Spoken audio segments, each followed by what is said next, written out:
आणि उपराजधानीमध्ये मनसेचं अर्धनग्न आंदोलन सुरू झालं। शालेय विद्यार्थ्यांच्या गणवेशासाठी हे आंदोलन झालं। गणवेशासाठी फक्त 240 रुपयांचा निधी दिला जात असल्याचा आरोप आहे। आंदोलनकर्त्यांनी 240 रुपयात मिळू शकणारे कपडे परिधान केले आणि तेच कपडे परिधान करून निषेध व्यक्त केला। या सगळ्या आंदोलकांशी बातचीत केली आहे माझे सहकारी तेजस मोहतुरे यांनी।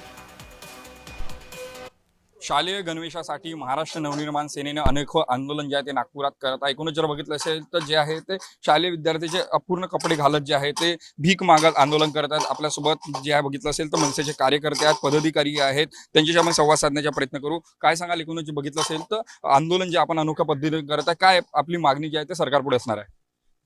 ग्रामीण भागात जिल्हा परिषद शाळेत प्रत्येक वर्षी गणवेशाकरिता 300 रुपये अनुदान शासनामार्फत द्यायचं। मात्र यावर्षी 20% कपात महागाईच्या नावाखाली करून 240 रुपये विद्यार्थ्यांना पाठवलेले आहेत। 240 रुपयात त्यांनी पॅन्ट घ्यायचे की शर्ट असा नेमका मुद्दा आमच्या समोर आलेला आहे।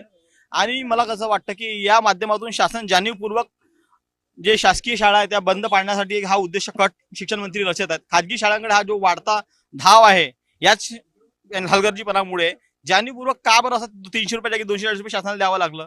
महागाई वाढत असताना तुम्ही एकाकडे शासकीय अधिकाऱ्यांच्या भत्त्यामध्ये वाढ करत आहात, एकीकडे लाडकी बहीण म्हणून आमच्या आई बहिणींना तुम्ही 1500 रुपये देतात। मग त्या लाडक्या बहिणींच्या मुलांचा तिरस्कार काय तुम्हाला आहे? का बरं 300च्या जागी 240 केले असा माझा प्रश्न शिक्षण मंत्र्यांना आहे। या महागाईच्या जमान्यात पेट्रोल डिझेल सर्व महाग झालाय, शिक्षण महाग झालाय, गरीब लोक जायचे कुठं, गरीब विद्यार्थ्यांनी शिकायचं कुठं?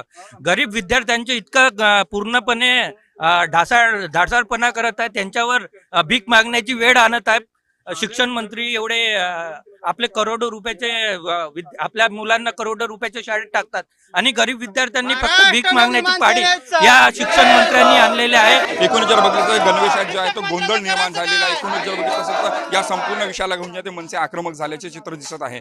कॅमेरामॅन मंगेश मोहितेसह तेजस मोहिते, जय महाराष्ट्र न्यूज, नागपूर।